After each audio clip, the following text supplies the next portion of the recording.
Hey guys, thank you so much for tuning in to the very first episode of the Nerds and Jesus podcast. Welcome. My name is Mary Howell. I'm a Christian and worship leader who happens to also be a huge nerd according to myself, all my friends, family, and coworkers. And recently I've been wanting to discuss how Christian nerds are to navigate living in the secular world, how we are to be a light in the darkness while also nerding out on all types of fandoms pop culture has to offer. And today we will be talking about Shazam 2: Gods of Fury and also dive into our topic of the week revolving fandoms. But I'm not on this podcast alone, as I am joined this week by JT Powers, huge nerd, coworker, has a collection of lightsabers, and a middle school director of a church. JT, how's it going? It's going well. I'm excited to be doing this. I enjoy all kinds of nerd stuff, so anything and everything I'm ready to talk about. And I'm super excited. This is the very first episode, so there's just been a lot of prep going into this and figuring out mic stuff. We're like, wait, which mic do we use? And all the things. I think I literally drove by just to give you the mic that you will be using for this morning last night. Yeah. So I was like, here's the microphone. Treat it like a holy grail. Did not let my 2-year-old touch it. You're fine.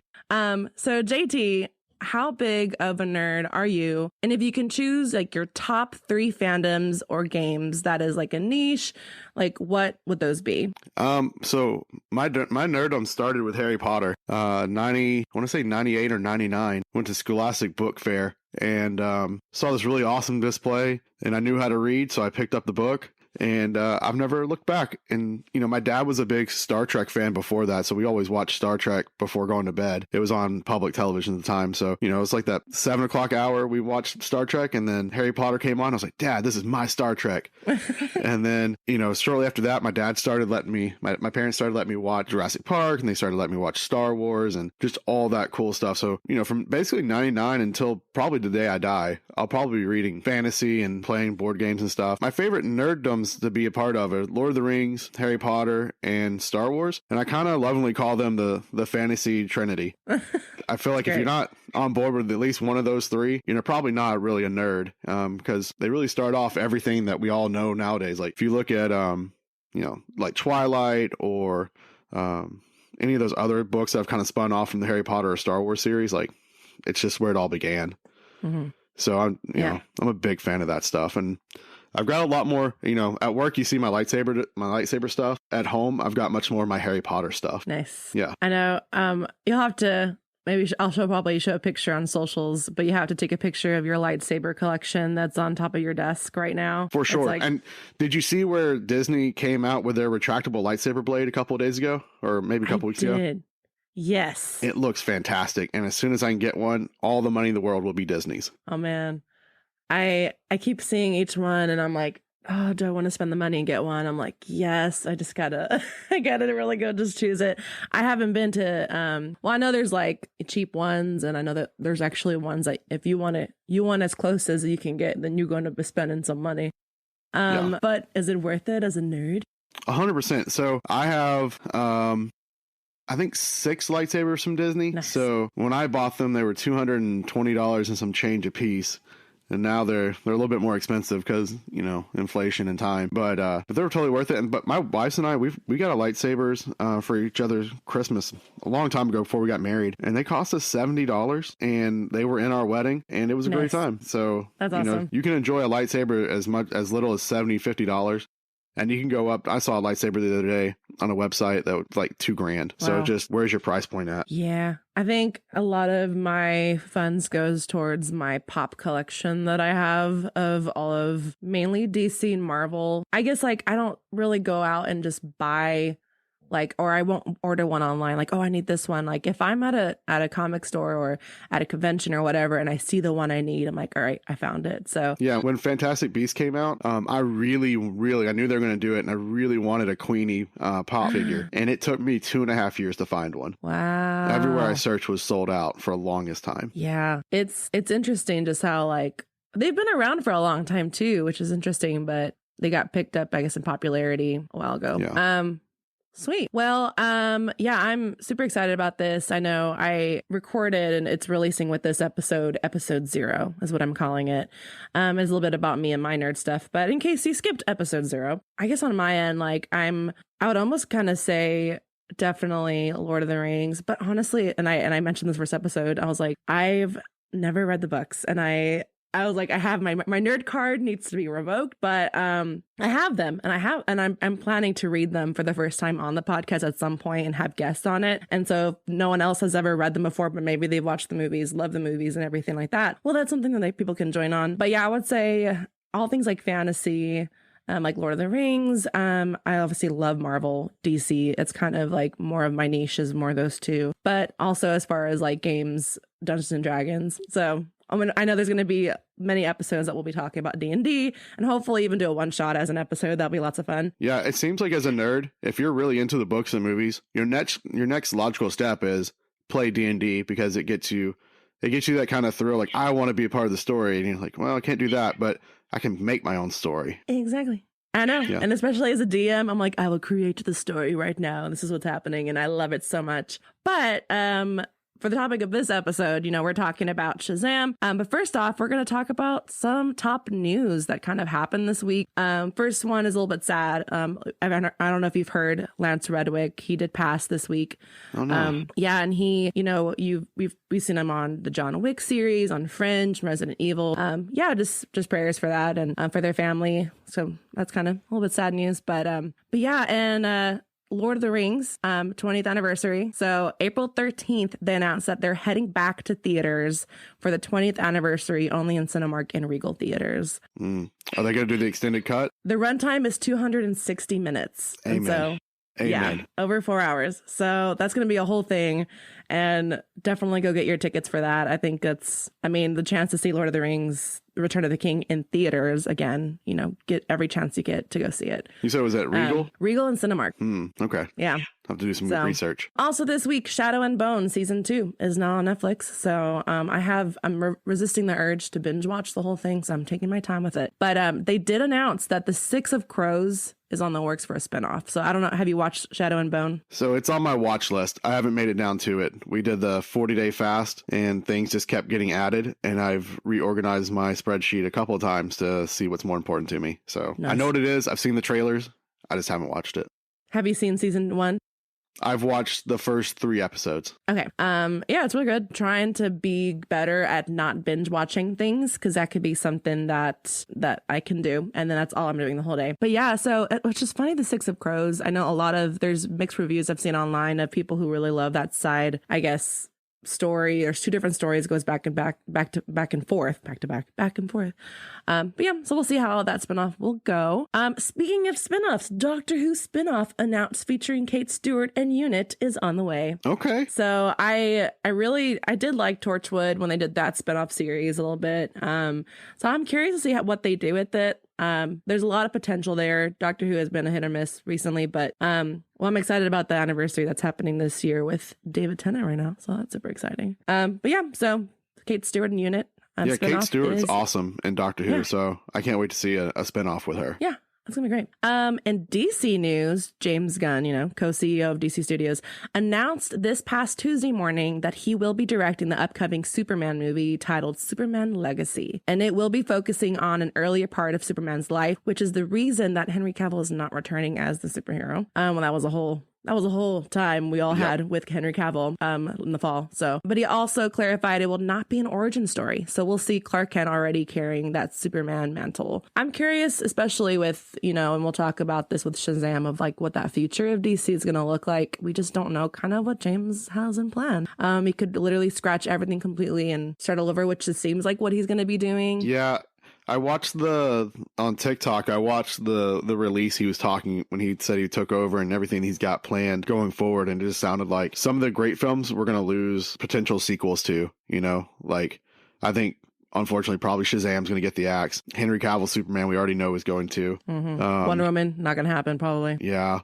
And honestly, like Gal Gadot is probably the best Wonder Woman we've ever had. So any woman who takes her place has got some big shoes to fill and has to have massive talent. Yeah, I know. She's great. We'll talk about that, which will have some spoilers. So I'll let you all know to fast forward when that time comes. Yeah. And what a week, so let's see. So we started with the Last of Us finale. happened. That got us on all the feels, of course. I have never played the games, but I've already been spoiled on what happens on technically the second game, and so I'm not ready for that second season, or if they're splitting it in half. And then we had the episode 3 of The Mandalorian on Wednesday. Great things. This is the way, this is the way. Shadow and Bone season 2 released on Thursday, and then Shazam 2 released this weekend. So it's been a lot of great things that happened this week with all the nerds. I feel like I've had something every day, which is interesting because none of that's Marvel related, which no. I can remember. What was it, last year? 2021? Every week I felt like it was something Marvel related, and they just released so much content. I think Marvel's kind of slowing down their advance, kind of consolidating the things that are working well and getting rid of things that aren't working well. Especially with, the CEO coming back in, and I think just, hey, let's take some time just to slow down and take our time with it. And I think that's the best way to do, because sometimes too much is not a great thing. Yeah. So. Well, and then you run into that problem where you're competing with your own self. You're no longer competing with other people. Now you're competing against your own films, and that's not healthy either. Yeah. You see Ant-Man? I haven't yet. Yeah. The problem with having a 2-year-old, you got to figure out people who are willing to watch, and then, 3 or 4 hours, you can go on a date, eat dinner, and go see a film. Yeah. So we're working on it. We're getting there. We just watched Wakanda Forever the other night. Oh, yeah. That was amazing. So good. Yeah. I'm curious to see what the future of Marvel looks like, especially with Ant-Man. And I won't say, I'm sure you've seen spoilers online, but I won't spoil anything else for you. But yeah, I'm excited to see what the future of Marvel has. I'm hoping that they're able to kind of, in a way, get back on track. There's been really great episodes in this recent phase, of course, or great shows and film, but I don't know. There's something about it, the first phase, that gets you. Yeah, I'm really interested in what they're going to do with Anthony Mackie's Captain America. Yeah. Anthony, so winners, for those who are listening, maybe a spoiler, but in the comic books, when the Falcon becomes Captain America, after the original, he's my favorite. I'm really looking forward to see what they do, because I quite honestly enjoyed the TV series, and I loved it. I know a lot of people didn't particularly care for it for one reason or another, but it was really good. I really enjoyed it. I think I like almost everything that they come up with, besides She-Hulk was probably the worst one for me. She-Hulk is hard. We've not finished it. Yeah. I watched it because Daredevil, so I was like, I need to watch it. I think at this point I'm too far in it that if there's a show coming, I have to watch it because I don't want to get behind. I have entered old man mode recently, and I just grumble and complain a lot about TV shows and movies. And so now when I see something I know is going to irritate me, I just take it really slow. I'm like, I need to watch this because it is part of the history of the MCU now, and I need to be aware of what's happening in case they ever integrate it with the movies. But also at the same time, I don't really enjoy She-Hulk. I thought I was going to. She's a great character in the comic books, and I really felt like the direction they took her kind of nerfed her. Yeah, I think out of all the episode or shows that Marvel released on Disney Plus, I think that was definitely my least favorite. There's been some that's been really surprising for me, but yeah, I'm excited, weary, kind of taking it, cautiously, just seeing what they have in store. Kang seems like a really great villain, and I really hope they do really well as they continue to implement him on future films and, shows, with Loki and stuff like that. So I'm definitely curious about it. But enough about Marvel. Let's talk DC. Shazam 2. I watched it last night. I know you saw it yesterday. Yeah, I got to see an afternoon showing. Oh, nice. Yeah, my brain easily forgets things. So I'm like, I need to watch it at least the latest show, or at night. That way by the next morning, it's still somehow in my head. So yeah, let's do non-spoiler reaction first, and then we'll take a pause and people can fast forward to the end when we get to the next segment. But all right, so non-spoilers starting now. So non-spoilers. I'm like I said, I'm in old man mode. I'm really struggling with some of these sequels. It's not that it's a bad movie. I think the movie is beautiful. I think I was just complaining the other day that I think some of these superhero movies have gone too dark in their color scheme and just kind of the general vibe that they're putting off. And the answer to that, it's bright, it's beautiful, cinematography is amazing. I personally struggle with the storyline a little bit, and that's not to say that I think it's bad. It's just, whoever's listening, just know I'm 32, I have a 2-year-old, and I am now a grumpy old man for some reason. My father's age has crept up on me, and I am now responding like him. Nice. The acting was wonderful. I'm a big fan of Zachary Levi. Is that his name? Yes. Yeah, brilliant actor. I just struggle to connect with, I guess, the secondary characters, the other foster siblings. Yeah. I guess that's my issue. I felt like they could have been done more to tie them in. But yeah, like I said, overall, I really enjoyed the film. Yeah, I would say overall it was really good. I love the first one, which was 4 years ago, which is kind of crazy. I know the pandemic, I'm sure, pushed that filming, behind, but yeah, I really enjoyed it. And I think I definitely agree with you. It's something that, I know could have done better, but it was something I enjoyed. Like, I've seen worse kind of thing. But yeah, Zachary Levi, I absolutely adore him. I think it was in 2021 whenever he ended up doing like an online kind of meet and greet with his fans. So I actually signed up for it. So I got to like talk to him face to face, like on FaceTime. Nice. And it was so exciting. And obviously huge Zachary Levi fan. But yeah, like he did such an amazing job on it. And just bringing that comedy to it is hilarious. And I didn't even realize even how quick the kids grew up so quickly, because that's been so much time. And so that was one of the things I'm like, it feels like time has passed, like a lot of time has passed. Well, and the thing too with this film, I think one of the things that got me in grumpy old man mode was they didn't really account for the time difference, because the actors all, like, when children age, they don't age like adults. There's visible changes. And so one of the sweetest characters who I felt actually more in love with this movie was the little girl with the glasses. I can't think of her character name, but she's awesome. And then the woman who plays her superhero part of the film, she, like, I don't know if they understood what they were doing, but kind of stole the show in every scene that she was in. That girl grew up so much, and I felt like, I know this is a story they want to tell with the family coming together and overcoming the odds.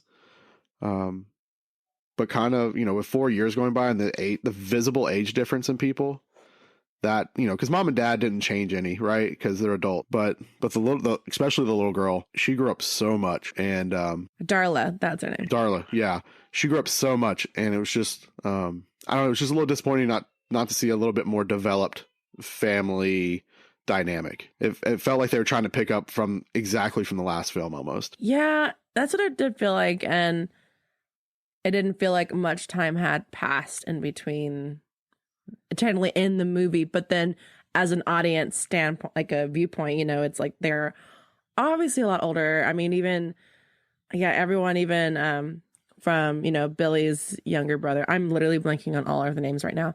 But yeah, it's interesting to see that. But overall, like I really did enjoy it. I think out of 10, I would give it like a 6.5, 7 out of 10. Probably. If this film had been released within a year or so after, I'd give it like an 8 or a 9. Because again, they're still so young. But now that they're older and they didn't really adjust for their age, I don't know. I'd give it like a 4, maybe a 3.5 out of 10, just because of that. Because they had a story and they stuck with it instead of understanding the realities of like what we're all seeing. Yeah. So we're gonna go into like the spoiler part now. So if you have not watched Shazam 2, go watch it and then come back to this episode and finish the rest of the episode. But it's gonna be happening in about like 5, 4, 3, 2, 1.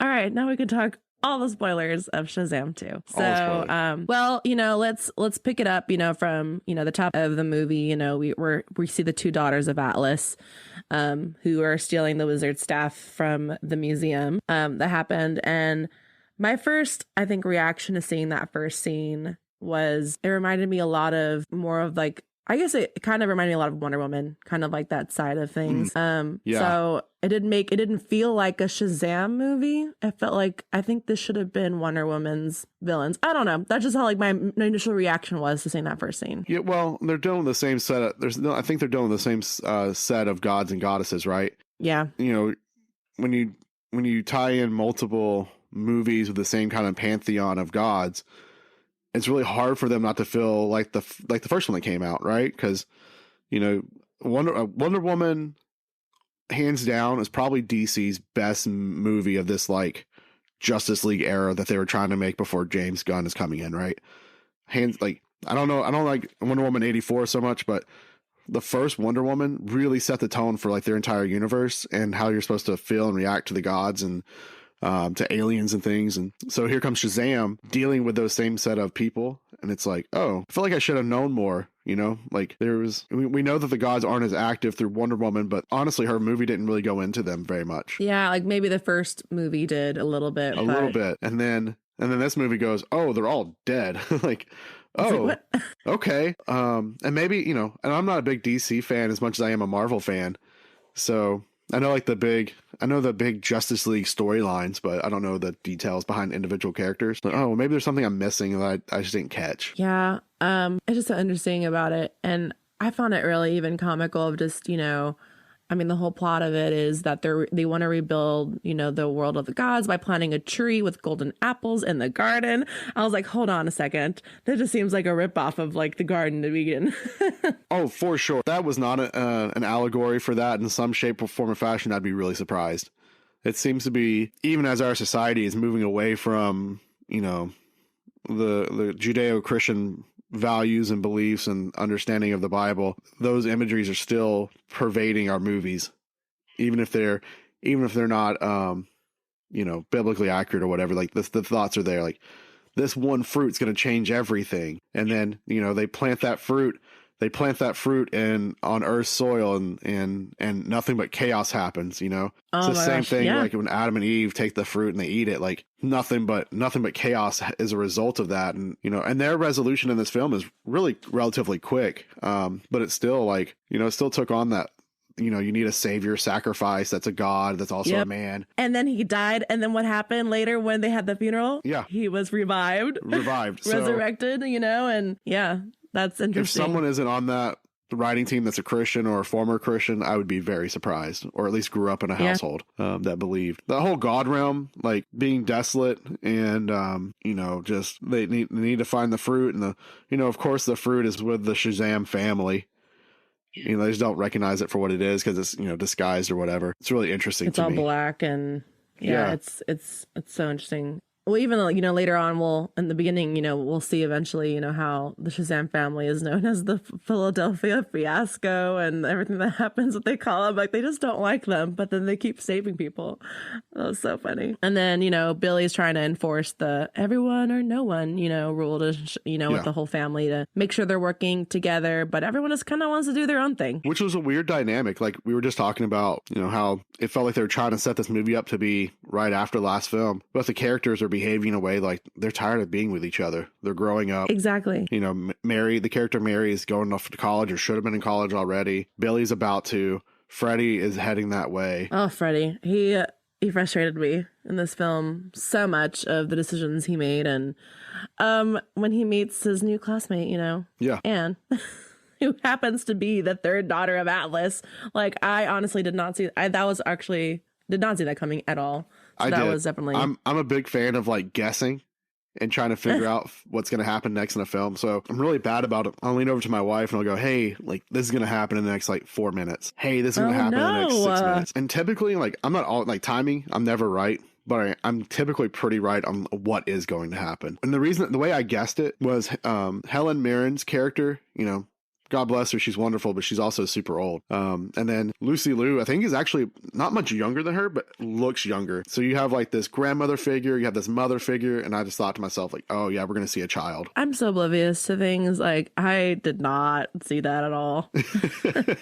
At all. I don't think I would have pegged Freddie finding her. I would think I would have pegged more he was Billy. Supposed to be with the rest of the family. Yeah, exactly. You know? I would have probably pegged Billy to be with her, but you know, I think it's very interesting how they chose someone who has a disability to really carry the story. I felt like he felt like the main character really than even Billy. I agree. Yeah. And so, you know, we'll see, you know, as Billy and the rest of the family, you know, are coming to rescue, they end up, you know, kidnapping Freddie and all that and taking him to the same dungeon with the wizard. And the wizard also, I'm so glad we got more screen time with him, because I felt like we just haven't obviously have had that. We saw him a little bit in Black Adam. We saw him a little bit in you know, the first Shazam movie, but he's really great. And especially, you know, fast forwarding to the very, very end scene with his whole new outfit was fantastic. Yeah, I was with I was actually with the cast on this one.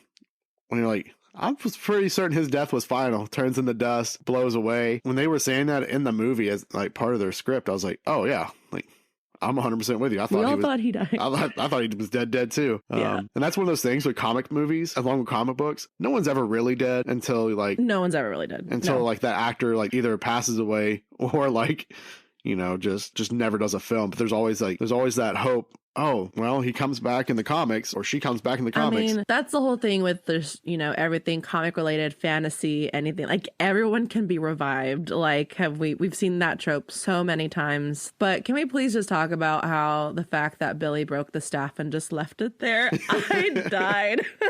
Well, in the beginning of the movie, so like I rewatched the first one last night when I got home because quite honestly, I forgot about that. It was just such a throwaway moment. They got the bad guy, and I didn't really put much thought into the staff. I was like, oh, it's a bad guy staff. You know, of course, the bad guy staff gets thrown, you know, destroyed, and bad guy goes away.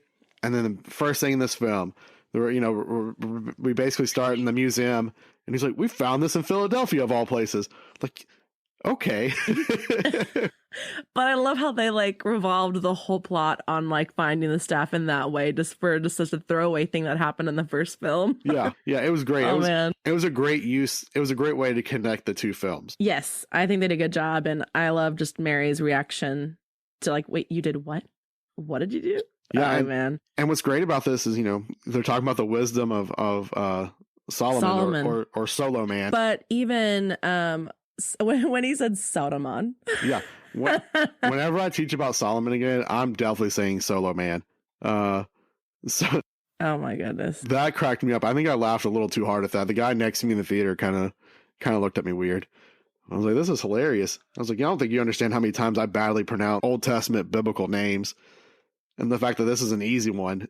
You know, I know. And yeah, I mean, even Solomon, I mean, we see that even portrayed there, which is so funny. I think, you know, later on, we see just kind of Calypso using her powers on Freddy, and then using, you know, their powers just to turn everyone back into their human self, which, oh my gosh, the fact that, you know, Freddy he's like, again, keeps turning back and forth from like who he was into like a child again. Yeah. That was just great. I mean, and like you said, I feel like Freddy was really the main character of this film. And the fact that he was able to not succumb to Calypso's spell when they're in the God realm. Yeah. Was really kind of interesting to me, to think that probably none of his siblings could have done that. No, not at all. Billy would have been like completely tranced and not even like, yeah.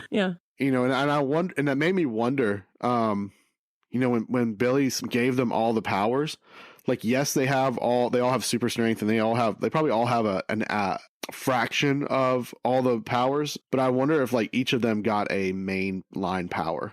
So if they were, you know, if James Gunn, if you're listening to this, please listen to me. Oh my gosh, if James Gunn ended up listening to this podcast, that'd be so Please random. continue these films in either a TV series on HBO or something. It kind of felt like he probably had, you know, if we talk about like wisdom of Solomon, if you're talking about like in a D&D terms, what is wisdom? It's a mental ability. And so with him being able to resist it, I wonder, it kind of brought up my curiosity. Like, I wonder what the other ones have. Like, what's their main stat? Who's got the powers of Zeus? Who's got the powers of Hercules? You know, like, those things I'm really interested in. I felt like I guess if it was divided, then I didn't really touch on that. I just assumed that everyone got the same amount. Yeah, I thought the same thing too, until she whispered in his ear, and I thought, well, I wonder. Oh, if he got more of the wisdom. Yeah, I wonder if he got, like, if they all got a portion of the shared powers, but I wonder if he got the main part of maybe wisdom or something. I've never read a Shazam comic book individually. I've read his storyline when he's a part of the Justice League, but I've never actually read his individual history. Yeah, but even with the powers dividing, my brain's not remembering his name. I probably should have had all those names ready just in case right now. But the one who he couldn't dodge, you know, like a dodgeball. Right. So he definitely didn't get the speed, right? Right.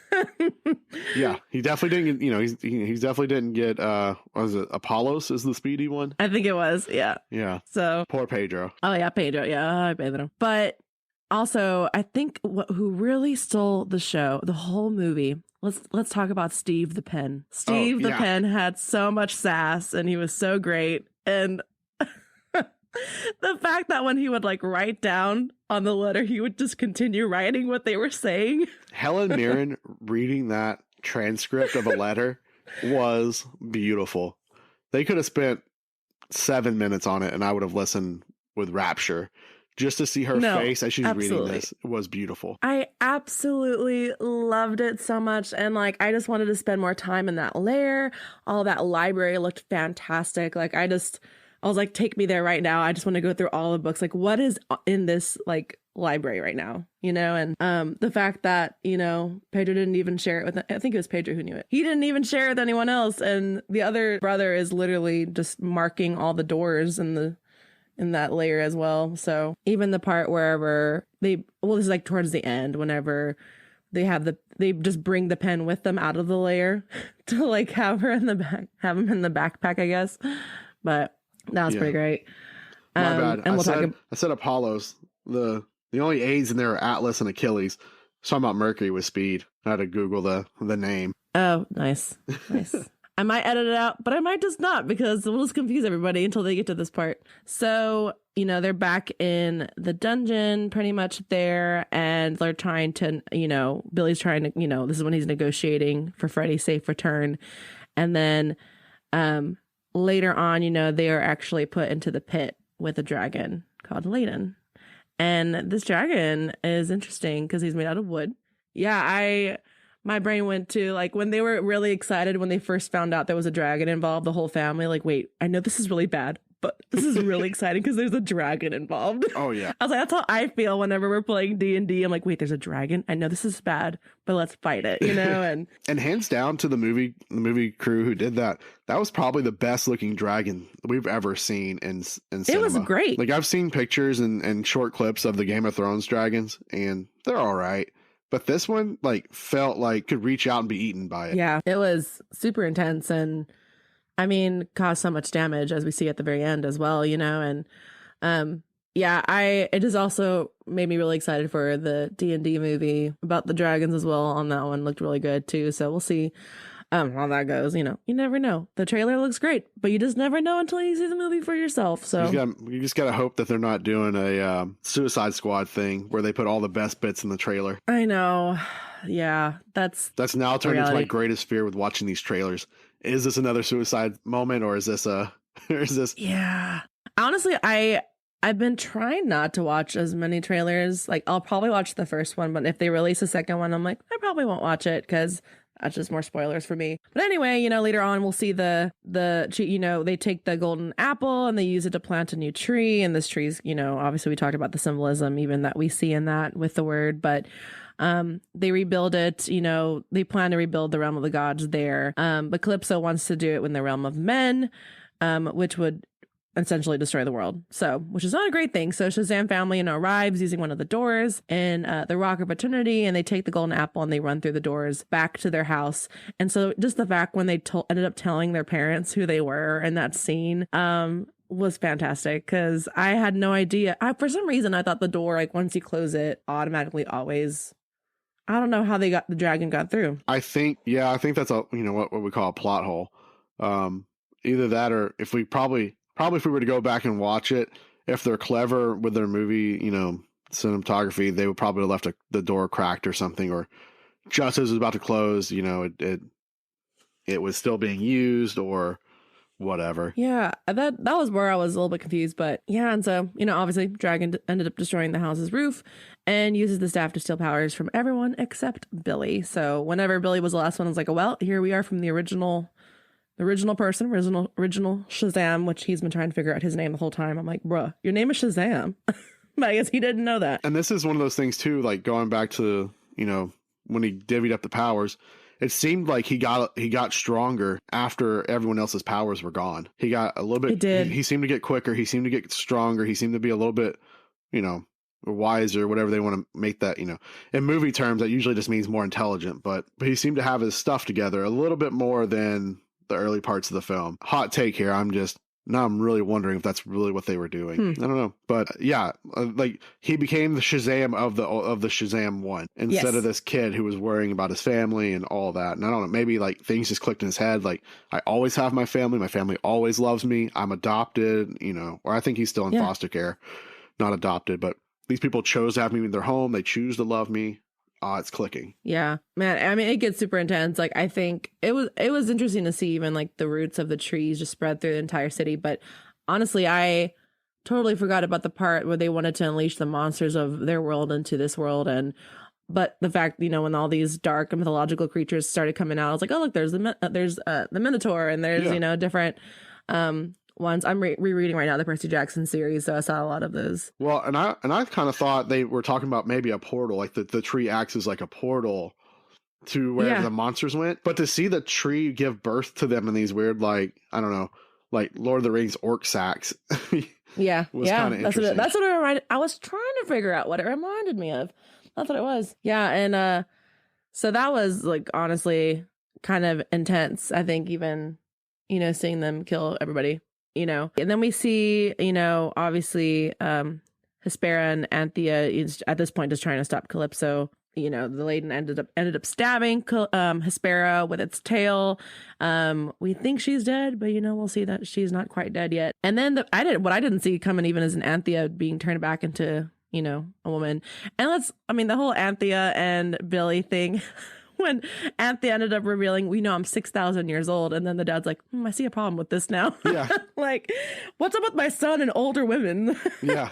I was like, oh no. Well, and it's like, brings into the question, like, is she really 6,000 mentally, or is she just 6,000 physically? I don't know. That's a great question. Either way, still kind of weird.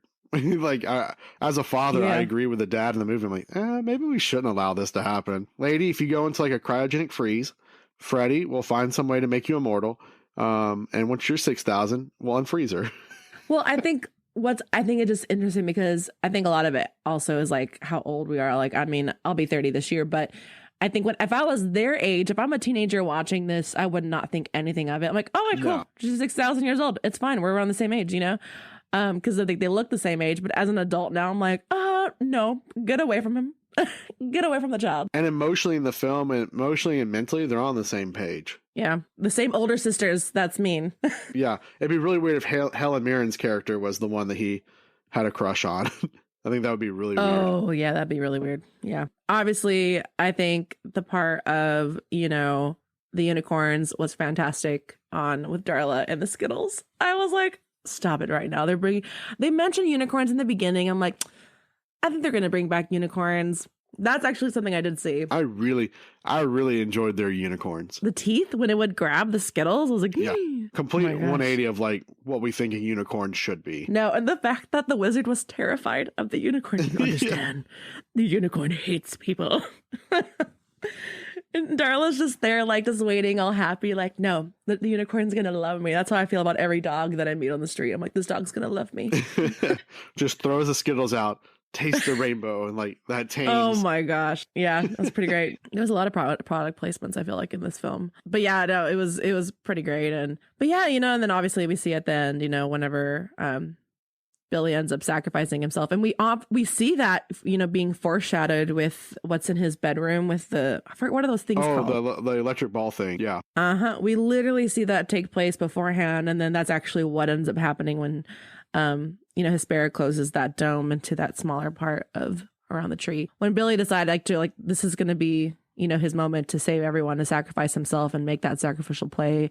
I was like, okay, Billy, I see you. And like, he did such a great job. And I was just impressed even with his strength to be able just to fight the dragon and Laden, really well.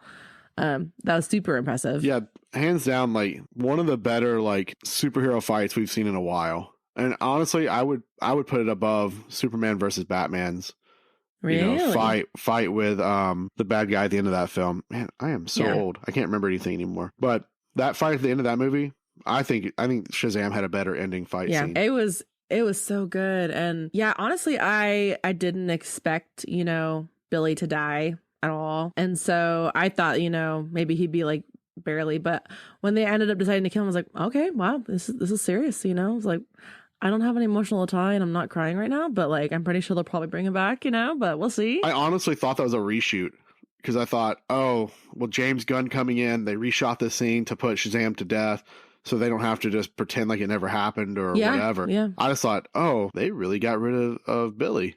All right, well, there goes Shazam because, no one else has their powers, and so I thought, oh, that's going to be it's a clean break, but when they brought him back at the end, I was like, oh, okay, well, this was always supposed to be there. Yeah, and man, just seeing the family, gather around.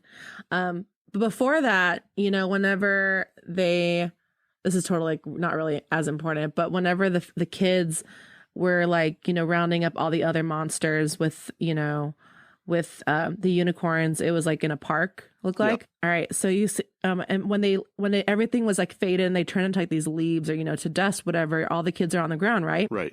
You see the Waffle House behind there? Oh no, I didn't see the Waffle House. There was a Waffle House behind there. I was there in that exact moment, before they shot that scene, because the directors told us y'all were in the scene, and I was waiting for this moment. Were you really? So excited. Well, we were in Atlanta and we didn't know what film it was, and we got down and we're like, hey, you know what? What film is it? And people who were working it, trying to have people away, they're like, well, it's just a film, they're not going to say anything.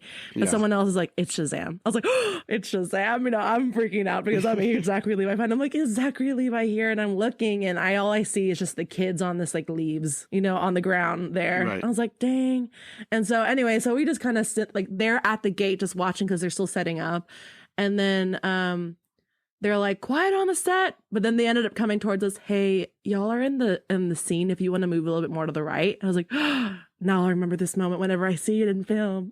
And so so I know right before they shot that moment there, my sister and myself and some of my friends, we were there in the moment right before that. So I need to spend some more time in Atlanta. That's all I just learned. I was so excited. I was like, stop it right now. I was like, so my sister and I were watching the film, and then when that moment happened, we looked at each other. We were right there, just right before.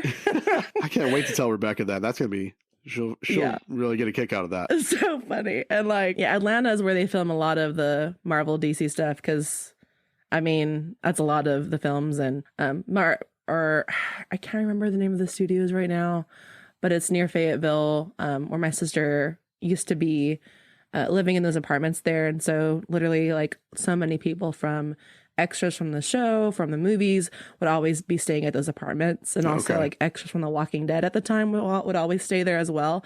So yeah, so there was always a chance.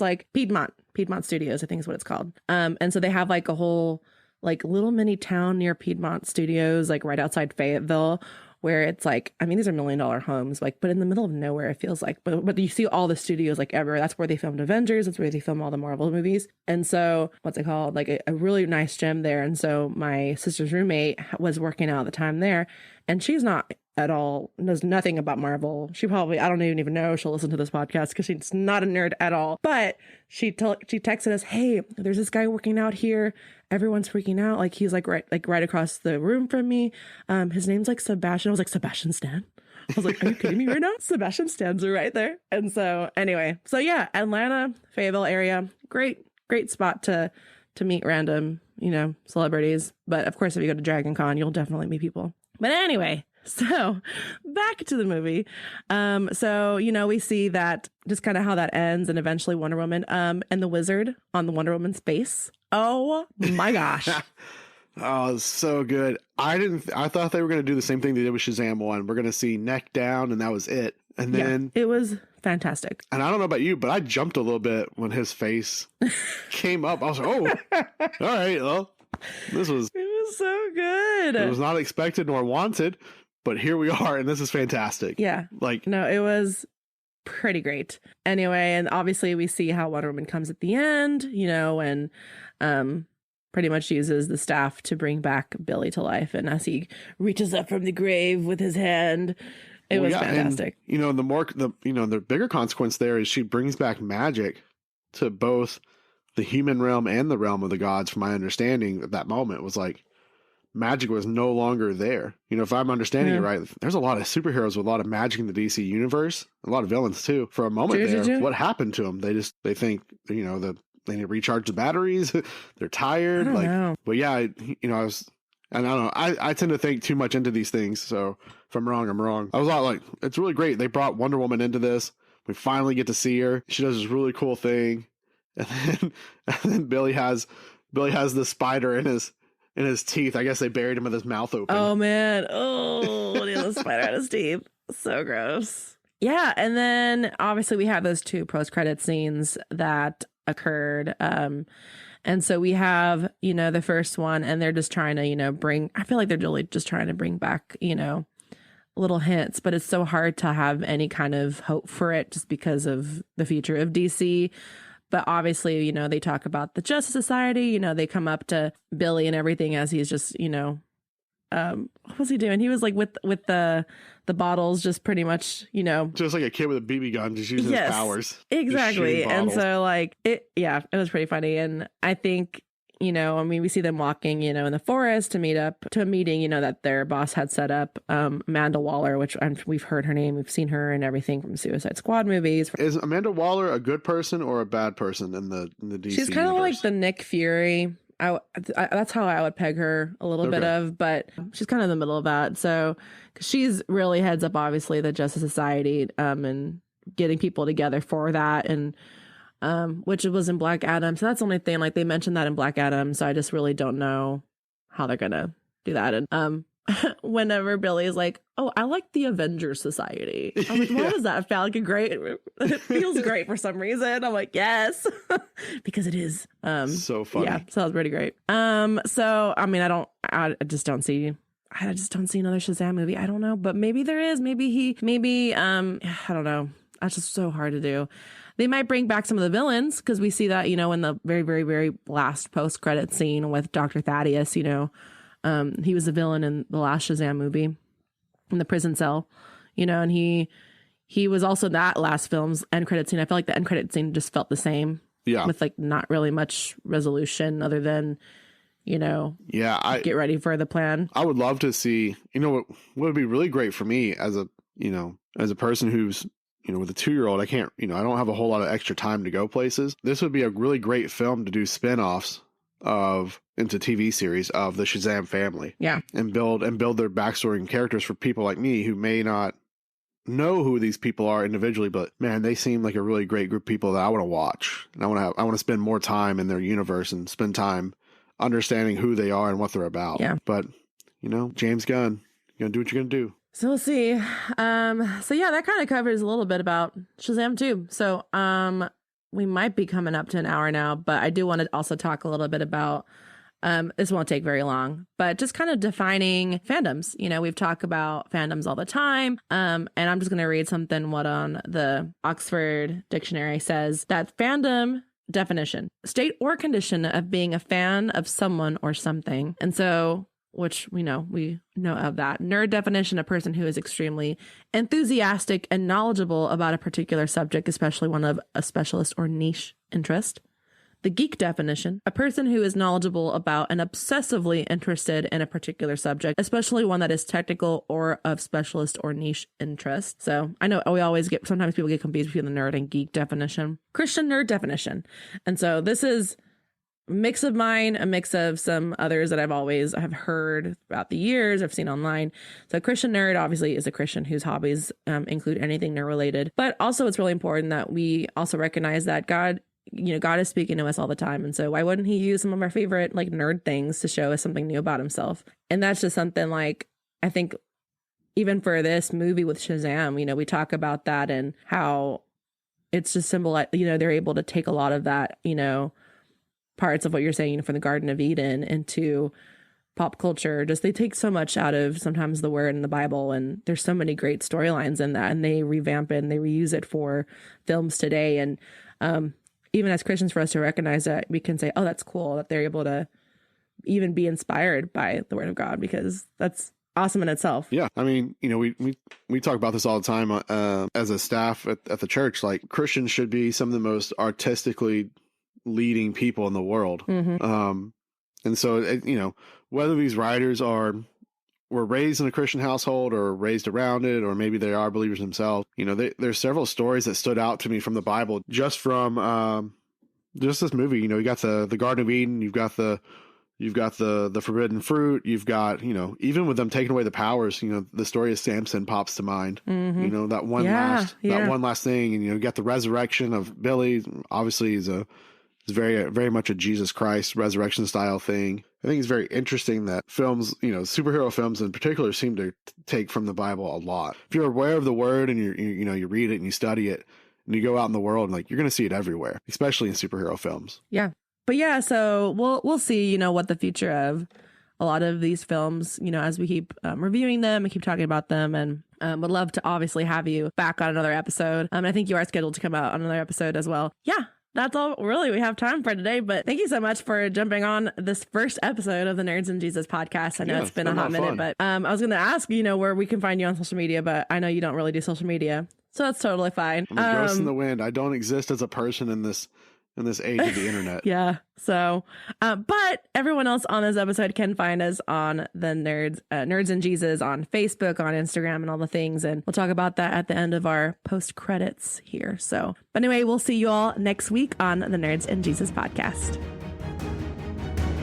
Hey, thank you so much for listening to our first episode of the Nerds and Jesus podcast. This podcast is produced, edited, created, and hosted by me, Mary Howell. I also run our social media and Patreon page and also did our art. The music is by John Bjork. If you're looking for a way to get connected into the Nerds and Jesus podcast community, you can follow us on social media at Nerds and Jesus. Also join our Facebook group for more bonus content, physical merch, and so much more. You can visit our Patreon page, patreon.com/nerdsandjesus. You can also become a producer level patron as the Supreme Nerd, where you will get your name read at the end of each episode as well. If you would like to continue to support the show, you can share this podcast word of mouth with everyone you know. You can also review and rate our episode wherever you get your podcasts. Anything helps, and thank you all so much for listening to this episode. Next week, we will be answering the question, what happens to our brains when we become obsessed with a fandom? Is obsession the right word? Until then, praying each of y'all have an amazing week.